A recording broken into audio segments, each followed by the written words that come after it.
And it begins with a mistaken notion of who we are and what life is about, a false perception. It's a false dream, a fearful one. And with this, we need to unlearn those beliefs, to undo those perceptions, so that we make room for the next phase, which is true perception, which is still a perception. It is still an interpretation, and therefore we call it a dream, but it's a happy dream. And it's seen through innocent eyes. And this stage is learned from the Holy Spirit until it becomes equal to the Holy Spirit's perception, becomes perfect perception. And much of what we will read today is about that perfect perception. But both of these phases are passing phases, not permanent estates. And movement from false perception to true perception is the correct direction that ultimately takes us to the last step, which is a shift into a state of awakening from the dream. It's shifting into what we might call the certainty of heaven. And that last step cannot be learned. It is a gift from the Father. So all that we can do is reach the stage of drawing a line here. All that we can do is learn from the Holy Spirit, attain perfect perception, and then we are ready for the last step. When God sees that we're ready, he will initiate that last step for us. So 3 phases, and today's section is, will deal a lot with having completed the second step, learning from the Holy Spirit, and being prepared for the last step into the certainty of heaven. Can you imagine how beautiful those you forgive will look to you? In no fantasy have you ever seen anything so lovely. Nothing you see here, sleeping or waking, comes near to such loveliness. And nothing will you value like unto this, nor hold so dear. Nothing that you remember that made your heart sing with joy has ever brought you even a little part of the happiness this sight will bring you. For you will see the Son of God. You will behold the beauty the Holy Spirit loves to look upon, and which he thanks the Father for. He was created to see this for you until you learn to see it for yourself. And all his teaching leads to seeing it and giving thanks with him. So this starts out on a note of celebration. How beautiful will things look to you that when you have forgiven everything? How beautiful. So we're talking not about the first stage phase of false perception, but the final steps in the second phase of healed perception, true perception, when you've already forgiven, and how things will appear to you then.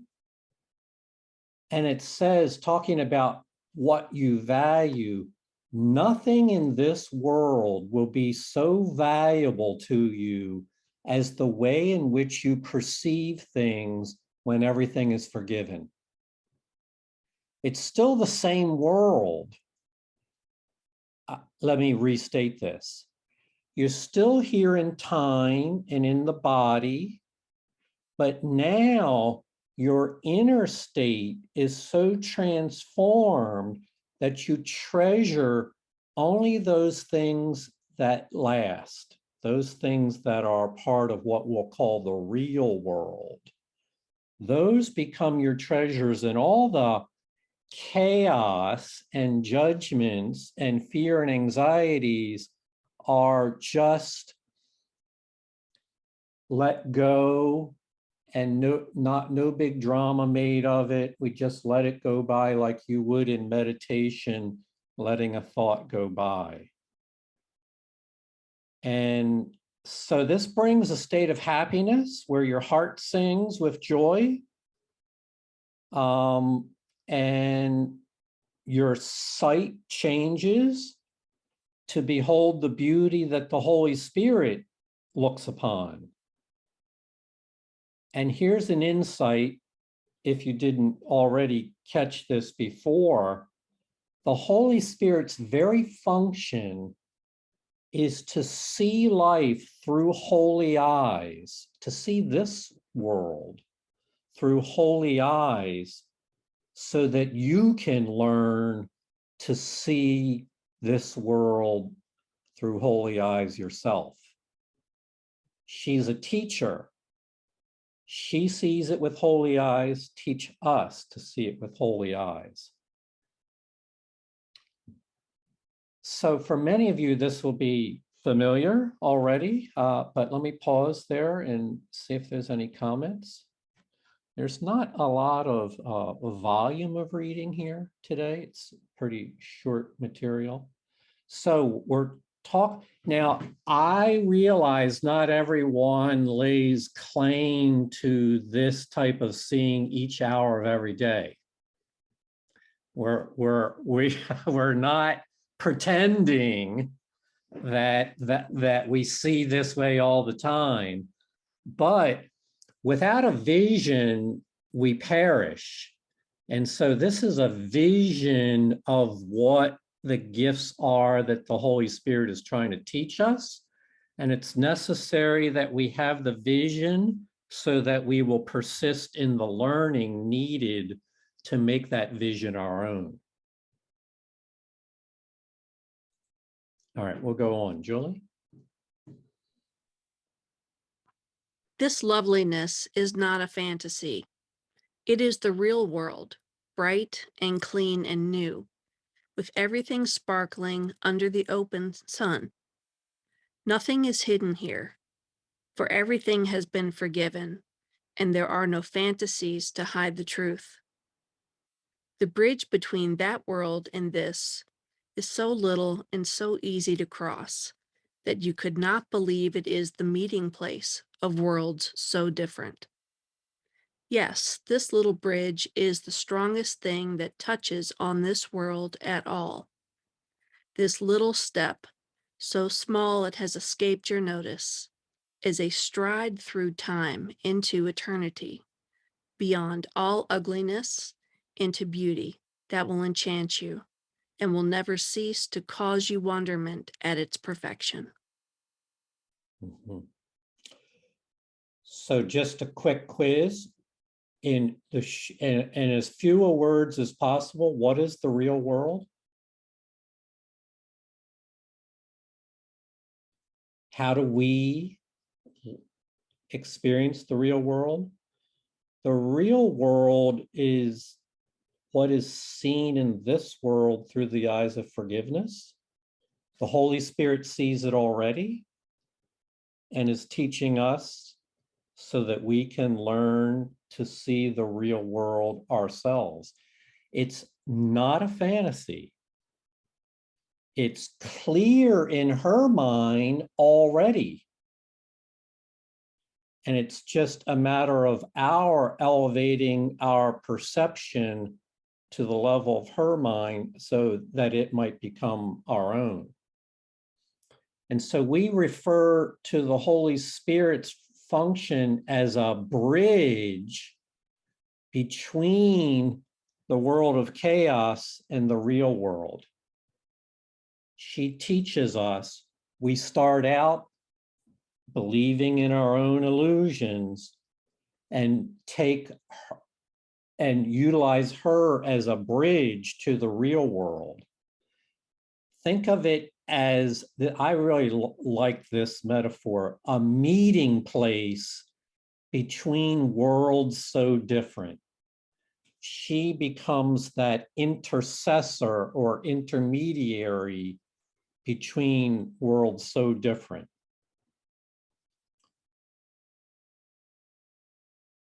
And then it refers to the little step, so small it escaped your notice. This is, I maintain this is going to be the final step.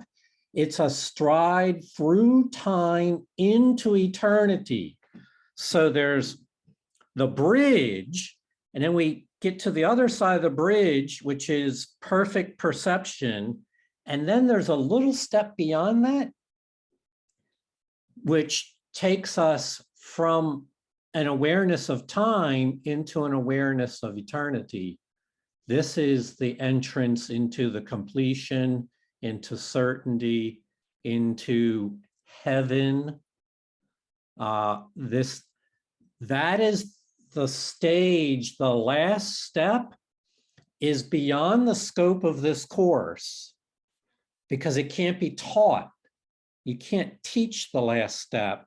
You can bring people to the bridge and help get across the bridge. You can learn that, and that's enough. The last step will happen when you're ready.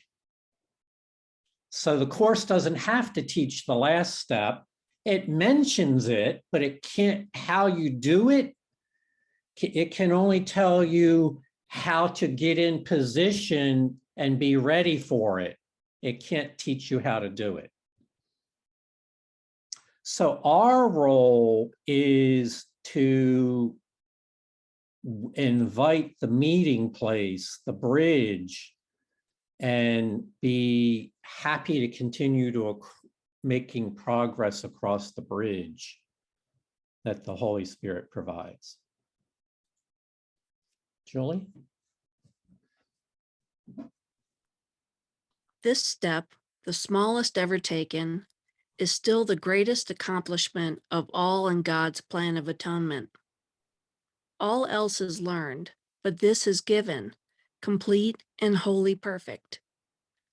No one but Him who planned salvation could complete it thus.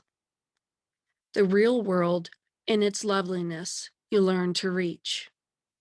Fantasies are all undone, and no one and nothing remains still bound by them. And by your own forgiveness, you are free to see. Yet what you see is only what you made, with the blessing of your forgiveness on it. And with this final blessing of God's Son upon Himself, the real perception, born of the new perspective He has learned, has served its purpose. So you might notice they're talking about like the end of real perception. The real perception, which right now, when we're on this progress across the bridge, we really need to learn true perception, innocent perception. But it too has an end. It too will pass. And as it says, it too will reach a point where it has served its purpose, and then we go beyond it. But before that, we really need it to get across the bridge. So A Course in Miracles does this a lot. It takes a glance back to what was true in what seemed true in illusions. It looks at where we seem to be on this journey now, crossing a bridge, and it looks ahead to when we've crossed the bridge and go beyond all perception into certainty. From a time viewpoint, that seems to be past, present, and future. That's way most people would view it, past, present, and future. To the Holy Spirit, she sees it all at once. It's like a play that's already been written. It's like a movie that's already been filmed. She knows the beginning, middle, and end. She's not concerned about the time dimension of it as much. As a matter of fact, we will read, the only thing that's really important is not the time, it's your willingness to move forward, let go of the past, continue to make progress in the present, and be ready and accepting of what the final step will bring you. So, what do you all think about that? May not be the best way of phrasing the question. Vienne? Hi. Oh, wow. I just love this. First of all, I love ladders, and the last step. Uh,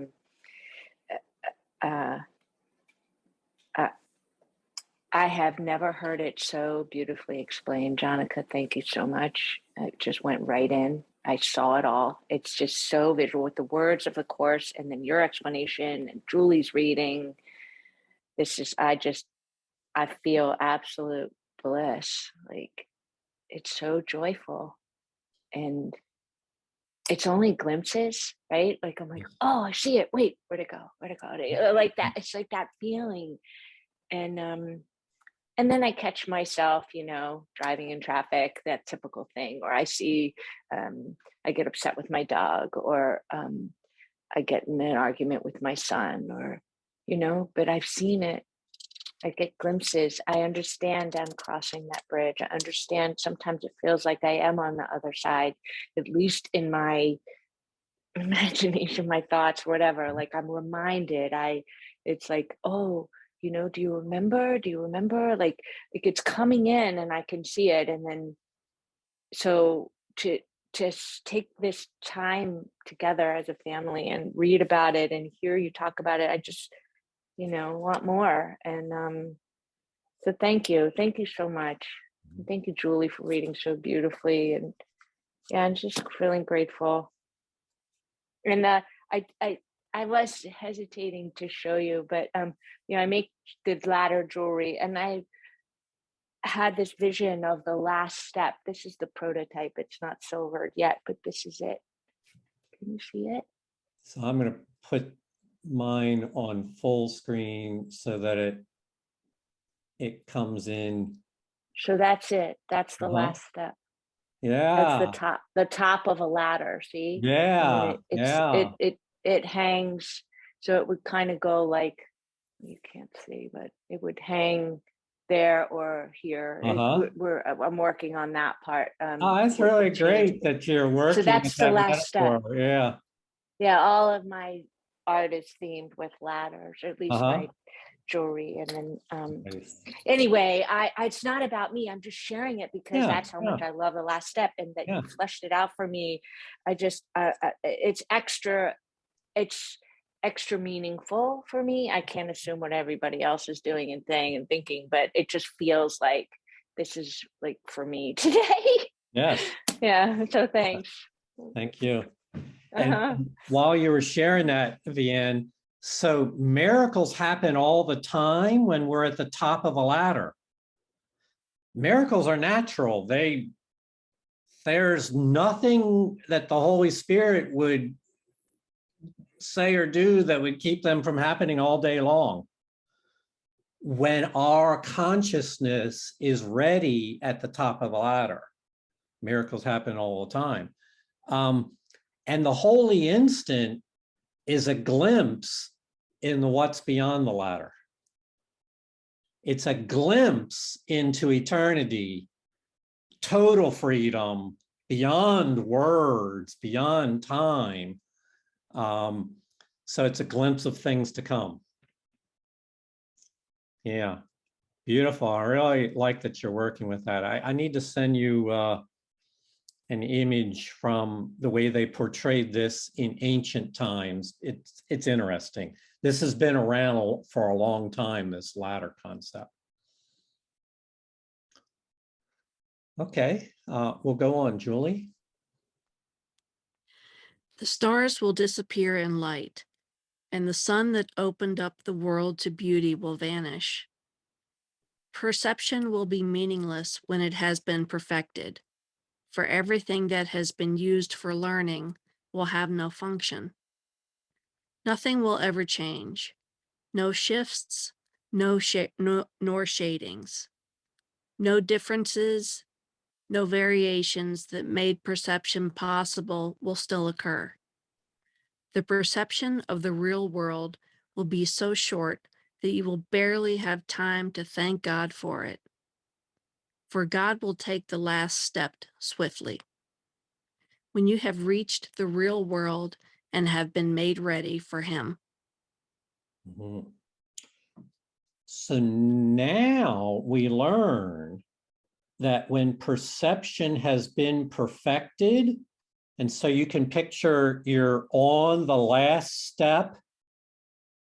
Well, I should say you're at the top of the ladder and you're not descending down daily to the bottom or the midpoint, but you're consistently at the top of the ladder.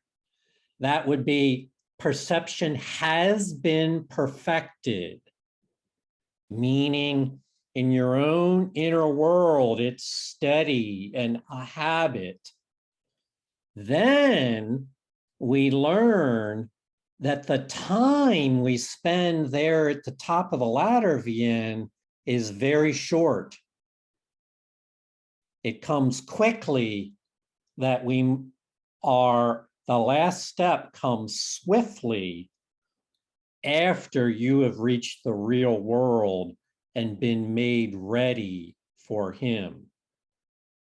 So think of the difference between decades of time in perception and months of time before the last step happens. That's quickly.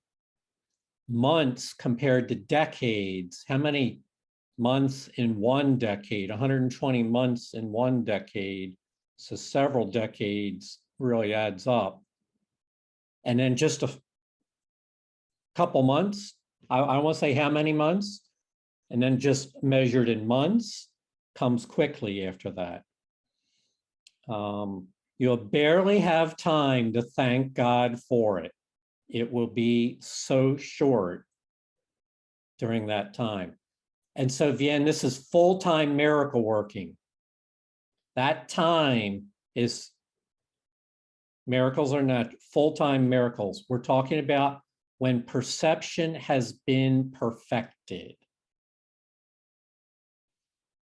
So, and the artist of hundreds of years ago, Vienne, drew people in different parts of the ladder, and they became more and more holy as you get up to the top. You're down at the bottom, I they're have really that. Yeah, struggling.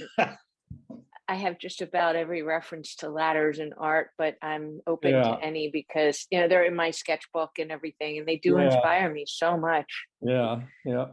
It's just nuts for them. No, and who knew they were talking about us? Each one of us, right? Yeah. Yeah. Okay. So we can think of the real world as being the way in which Holy Spirit sees and we see life from the top of the ladder.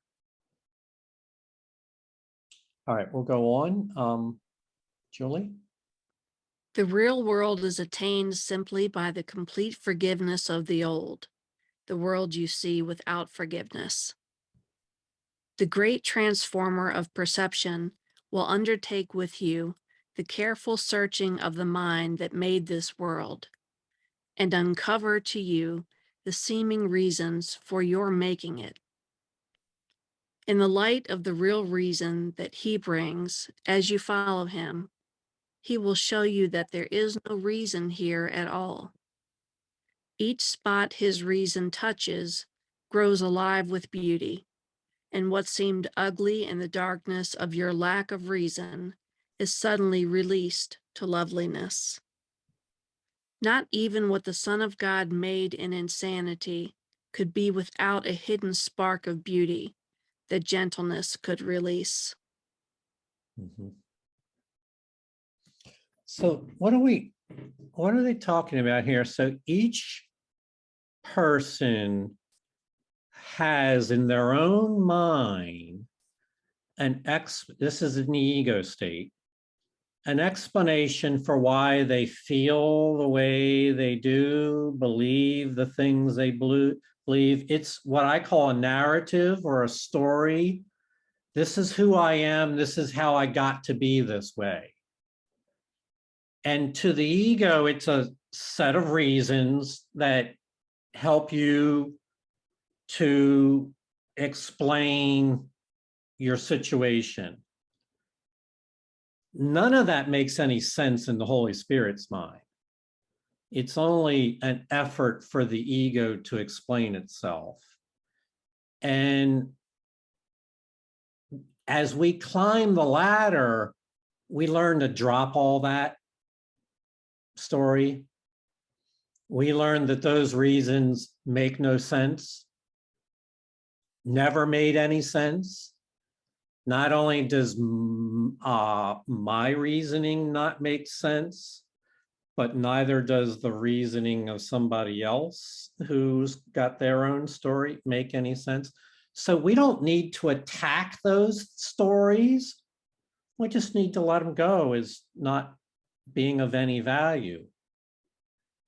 And the essential step for each of us that the Holy Spirit wants to work with you, I think this is probably the key line, and you're familiar with it, is the Holy Spirit wants to undertake with you the careful searching of your mind that made your understanding of the fearful world and uncover to you all the reasons that seem to go into your believing in that. This is the baggage that we need to let go, or the script, the program that has been our ego operating system. Need to let it go in order. And the Holy Spirit, by the way, has this amazing property of being able to take all that reasoning that you did and bring it into the light of day. It's called releasing it to loveliness, and help you to become free and really renewed in your sense of self and of life. So it's they use in the Course of Miracles the metaphor of the white lily. The white lily grows in a type of soil that we would call muck, wet, dark, mushy soil. If you get it on your clothes, it's really a mess. But then the lily grows up with this pure, beautiful white flower on it. It's the idea your feet are in the muck, but your mind, your heart, your soul is in the light of heaven. So this is what the Holy Spirit does to us. We start with our feet in the muck, and we flower in the sunlight of heaven as pure and innocent. It's our release to loveliness. So this is all about a metaphoric vision of the transformation that the great transformer has in store for each of us and is working with us now already to effect. Felicia?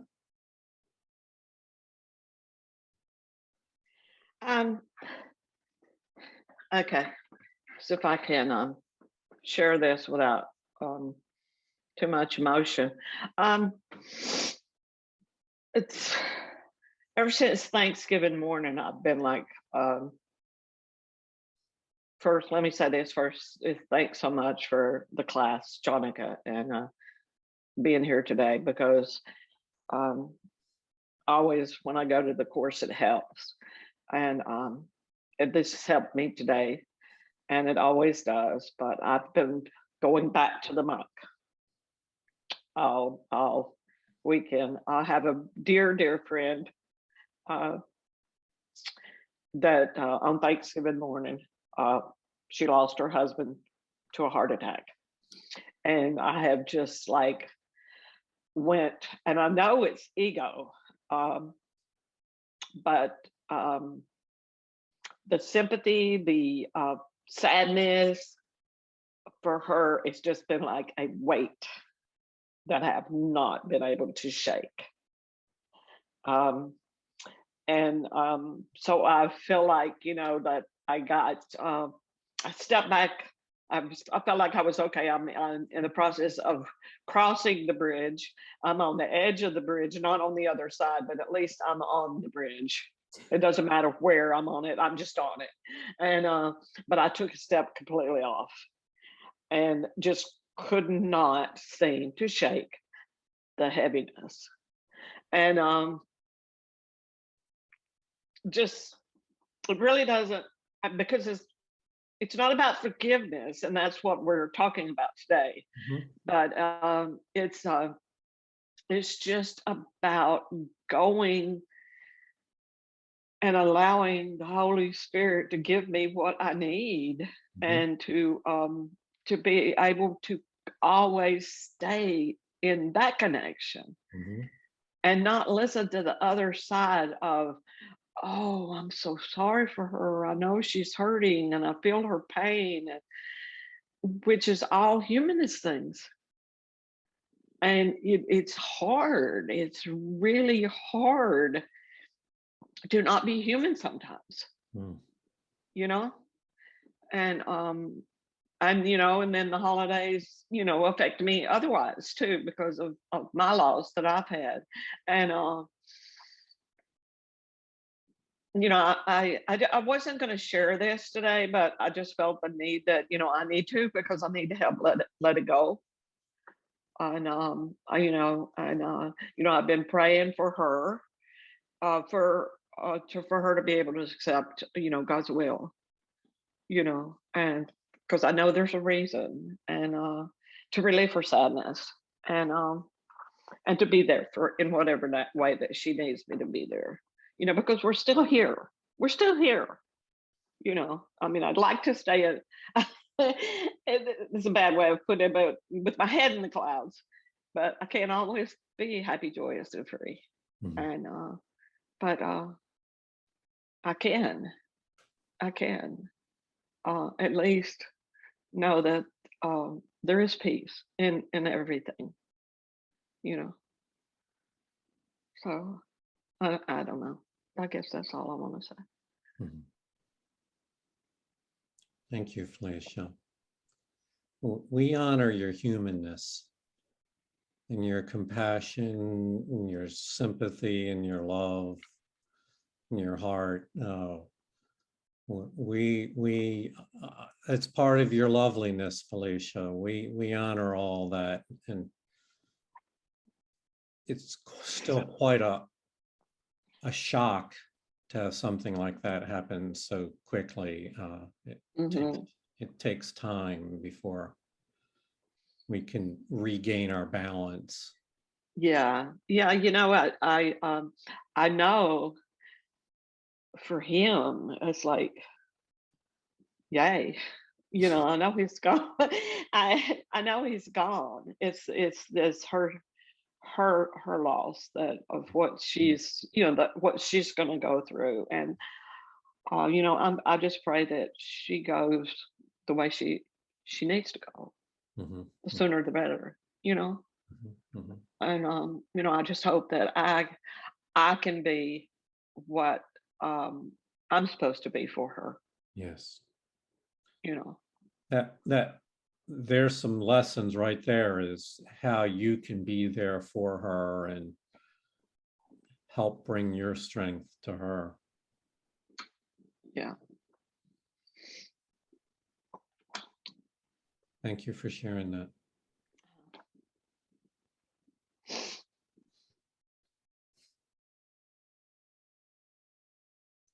All right, we'll go on.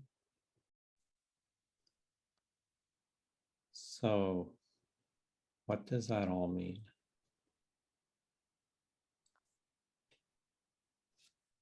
Julie? All this beauty will rise to bless your sight as you look upon the world with forgiving eyes.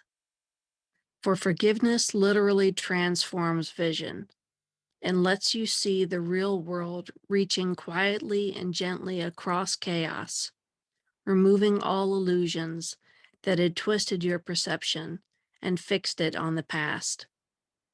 The smallest leaf becomes a thing of wonder, and a blade of grass a sign of God's perfection.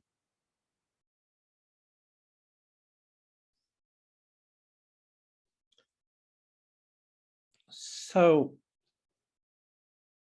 the idea of forgiveness is more all-encompassing than many times we give it credit for. It would be easy to think of forgiveness as limited to the guilty or for those who had done something wrong.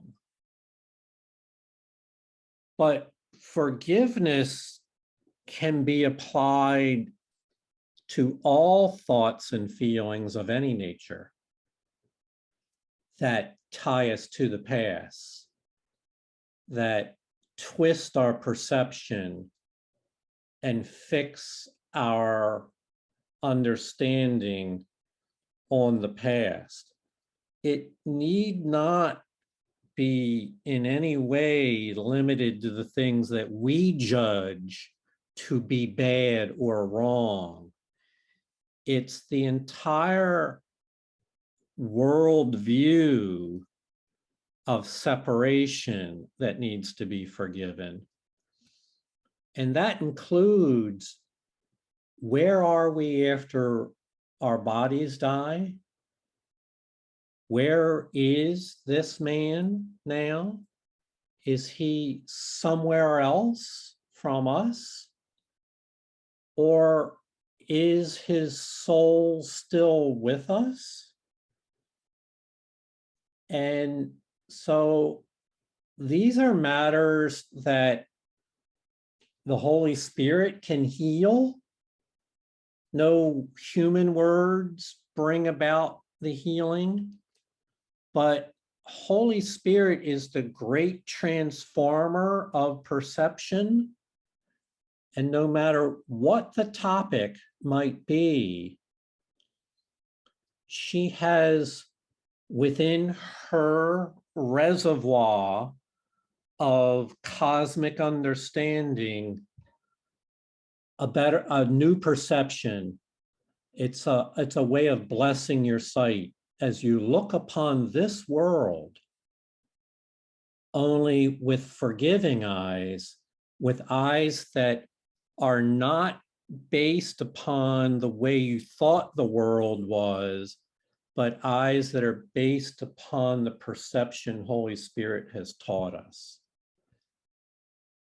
And what we're told is even a blade of grass can be viewed as a sign of God's perfection. Now, that's a really different perception. Like I look out, I happen to be I see like 4 acres of grass out my window right now. And I usually take it for granted, no big deal. But and I don't know that I have often looked at a blade of grass as meaning anything. but yet part of me conceives, wow, that's really beautiful. That's really, there's something there that I just looked past. Maybe I could someday even see it as a sign of perfection. So this is the transformation that the Holy Spirit offers us to completely re-envision everything that we see. Julie? From the forgiven world, the Son of God is lifted easily into his home. And there he knows that he has always rested there in peace. Even salvation will become a dream and vanished from his mind. For salvation is the end of dreams, and with the closing of the dream will have no meaning. Who, awake in heaven, could dream that there could ever be need of salvation? Yeah, so I think for you all, this will be familiar, but remember, salvation is a cure for a sense of being lost or imprisoned. That's not something that they experience in heaven. There's no need for salvation or forgiveness in heaven. So salvation is only the second phase of the journey across the bridge. We declare salvation when we've finished crossing the bridge. And so it's salvation from a fearful dream. But a fearful dreams are not in heaven. There's no dream at all in heaven. It's awakeness. So here's the thing that maybe really do some time shifting here, time collapse. So we're talking about being across the bridge at the top of the ladder, the forgiven world.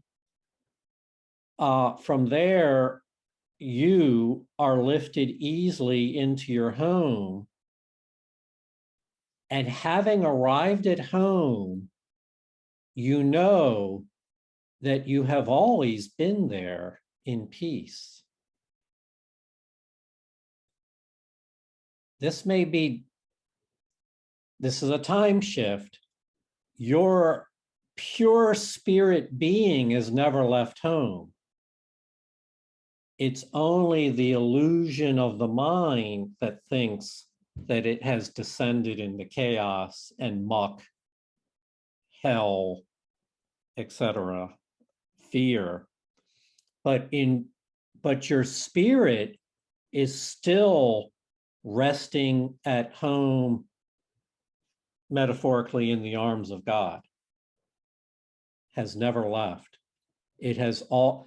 But this knowledge that you are at home is what you get a glimpse of in the holy instant. You get, oh, I'm there for a brief glimpse. Okay, Vianne, you had your hand up? I did, and you just said it, but these wording and what you just said is exactly what I was saying previously when I commented that sometimes I feel like I get glimpses, like I remember it. It's like a remembering, like, oh, it's always there. Yes. And then it kind of like, the water gets all stirred up again, but when it's still, I can see so clearly, feel clearly, remember, have this peace. It's and I want it more occurring more and more and more, and that's why it's so beautifully written. Like it's almost like my thoughts are on this pages just about where it said, shoot, I forgot. As you look upon the world with forgiving eyes, just how atonement and forgiveness really is the way. And the more I'm willing, I give my willingness to see things differently, the more I will see things differently, and the more peace will come, because I'm not in judgment. I'm not in sense of lack or anxiety. The peace comes. It's there. It's right there. It really is. The veil is so thin. Thank you. Thank you for this. I'm so happy. Yeah, you're welcome. It seems fitting that after a day of Thanksgiving and gratitude, that this material seems to be so completely in line with that. It's really about celebrating the gifts that are given. We would say from a time scale, they await us in the future, but in a holy instant, we can experience it in the now. Yeah. So it's always, in doing this work, always important to come back and say, we're not waiting for something in the future, but we are opening ourselves to receive in the now.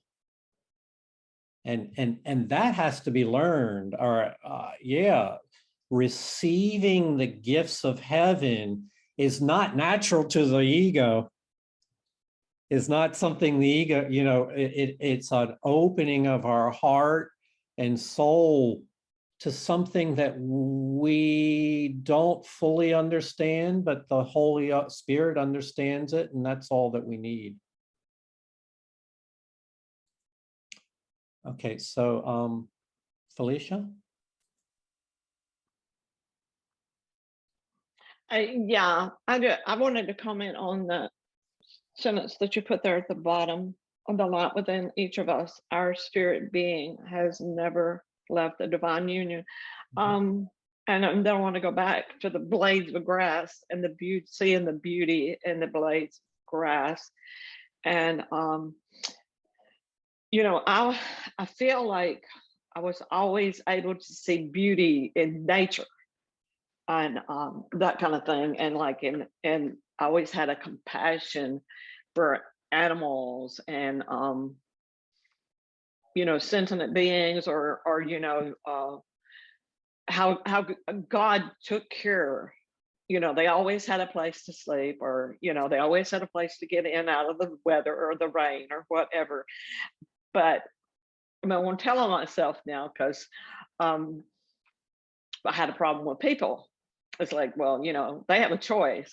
They don't have to act this way, they so it's like the forgiveness part of the person was where the issue came for me. And thankfully for this course, and thankfully for learning from asking the Holy Spirit for guidance, I can see the light in each and every being, and when I look at a person, I don't see those things about them. I don't feel those feelings about them. I see that divine light. And I just wanted to share that, because that sentence really spoke to me, because that's a miracle. That is a miracle for me. Yes, it is. Miracle for all of us. There's only one miracle, and what you just shared is it. We all share in it. It's just that is recognizing beauty and importance, the value of each person. There's a piece of God in each and every one of us, and can't take that away. You can't unlove that away. You can't there's nothing that can be done to destroy that. Right. Thank you for sharing that, Felicia. Beautiful.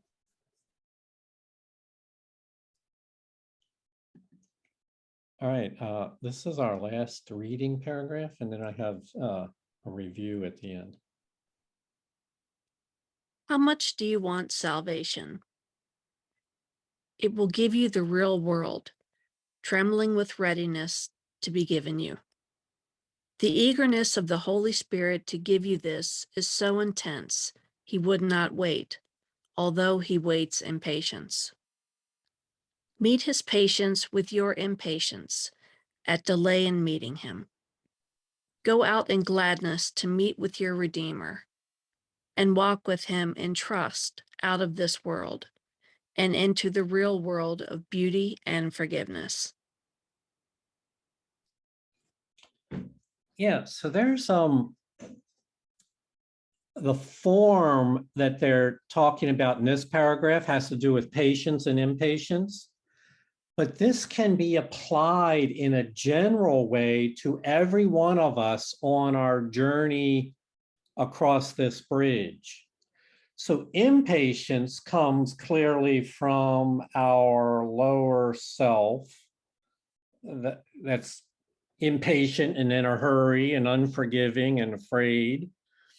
And patience comes from the Holy Spirit. So that's the form we're talking about here, but you can set up almost any attribute along that duality, that polarity, and saying, well, here's the attribute of the ego, whether it be fear of the ego and love of the Holy Spirit, or chaos of the ego and peace of the Holy Spirit. It goes on and on and on and on. So we bring what seems to be our ego attribute across the bridge, and eventually it no longer, we can't, it's too heavy. Let's use the switch to the ladder here. As you climb the ladder, those ego attributes become too heavy. You can't go higher with them. And so you have to let them go. There's a tendency to identify with those ego attributes. This is an error, to think that the attributes of the ego are true of you. This is false identification with attributes of the ego. And what we learn in this journey is that that was a mistake. We're carrying the ego's baggage up the ladder, and we have no use for it at all. It's not even, it doesn't belong to you, the child of God. The ego's baggage does not belong to the child of God. And so somewhere along that ladder, usually when we're so tired of carrying the ego's baggage, we realize that the attribute the Holy Spirit would give us is the one that describes our true self.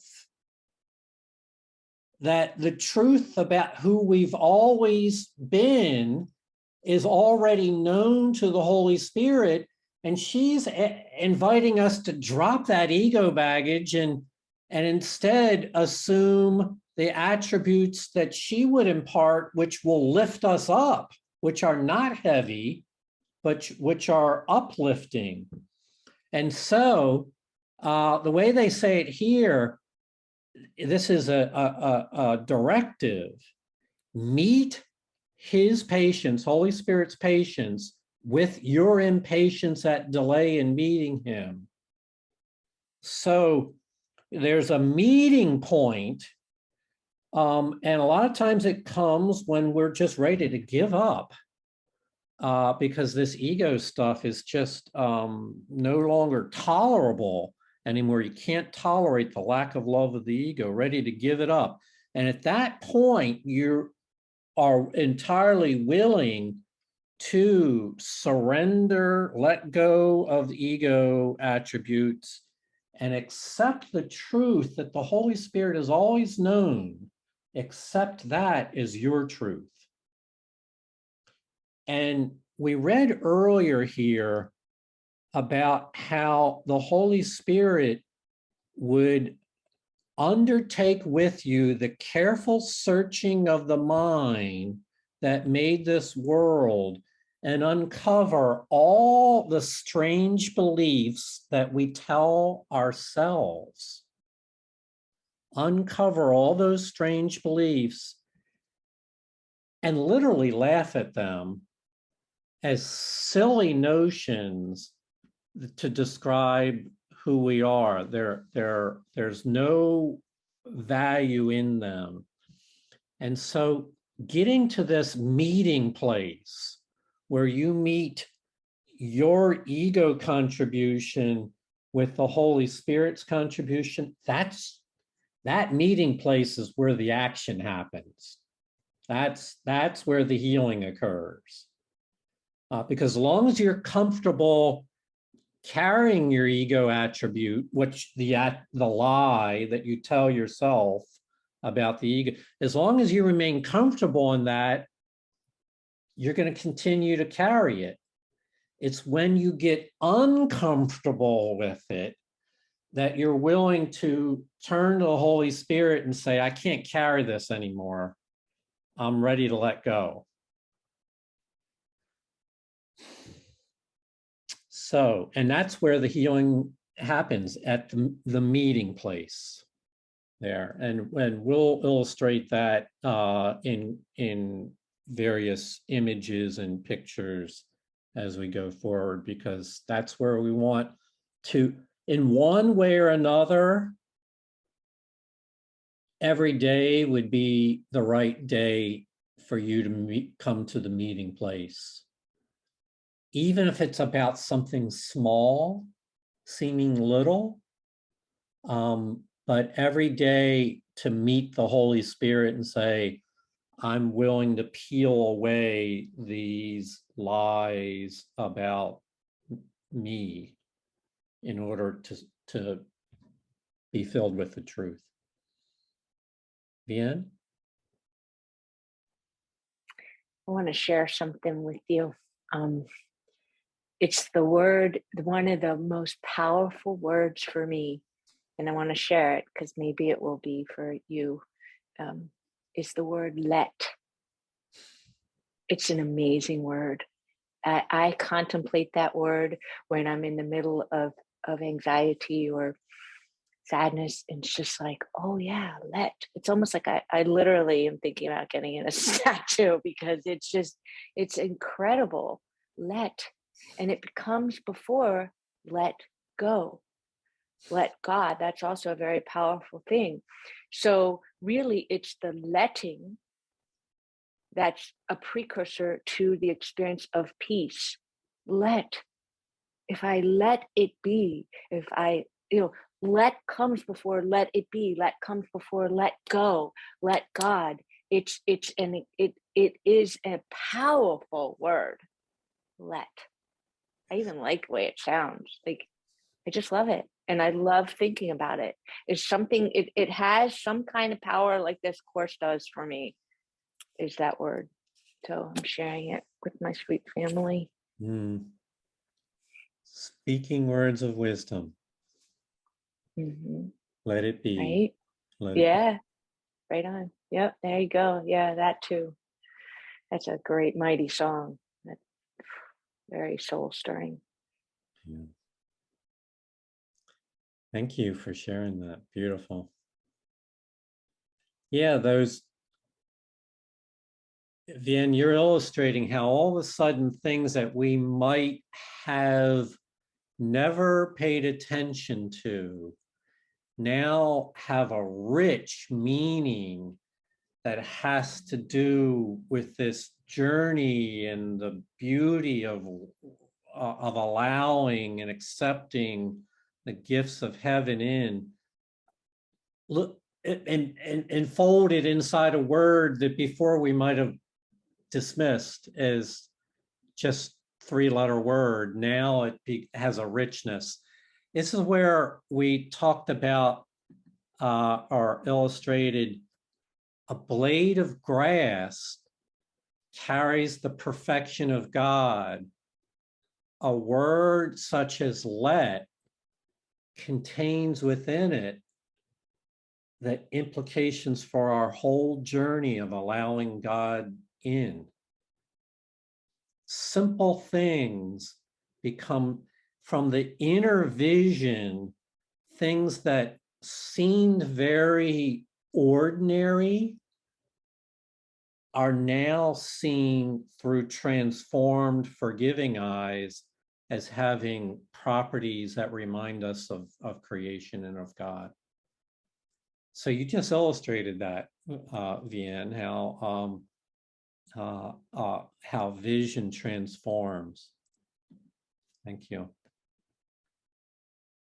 So that's all the reading we're going to do. I did have a summary, but I'm not feeling like you really need it right now. But just to remind you, we said there's 3 phases. We often talk about the first phase of false perception. We focused a lot today on the second phase, and particularly after one has crossed the bridge and learned from the Holy Spirit and begins to take on this transformed perception that Vian just illustrated. We call it perfect perception or innocent perception, the world seen through forgiving eyes. And that's as far as this course can take you. That's as far as learning can take you. But it prepares you for the last step, which will awaken us from the dream. The last step goes beyond what any course can teach because it's beyond learning. It's a gift from the Father. And again, we said that it'll come quick when perfect perception has become our stage that we exist in. The last step will come quickly. It will come more quickly than swiftly to us. So that's the way we celebrate. That's our Thanksgiving celebration here, is being able to take a look at the forgiven world and realize that even salvation will come to pass when we pass on into the certainty of heaven.